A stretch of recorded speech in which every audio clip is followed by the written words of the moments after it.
के बात ताऊ जब वापिस करी भस्मासुर जड़ के भस्म करे तो विष्णु गैला केसरी नाम के एगो जंगल में शंकर भगवान लुकाई रहा बानर बन के तब लुकाई रहा तो गैले विष्णु तो कहले कि आवा आवा का लुकाई बड़ा भस्मासुर के मार दे तई कहले कि ना ना ते ही हवे भेष बदल के आयल बड़े अबे हमरा हम ना उतरो तो कहले कि ना विष्णु हम ही आवो तो कहले कि ये ना मानो के ना के मुँह ऊ बताओ तब विष्णु भगवान फिर पार्वती के रूप धैले तब भोलेनाथ उतर गये आ कहले कि तब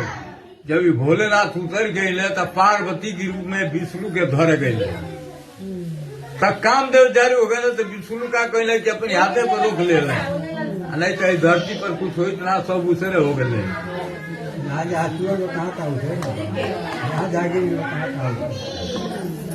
जन बा विष्णु भगवान सोचने की जगह कहाँ धराई धरती पर धराई तो उसे हो जाई एक ऐसा जगह धर जाई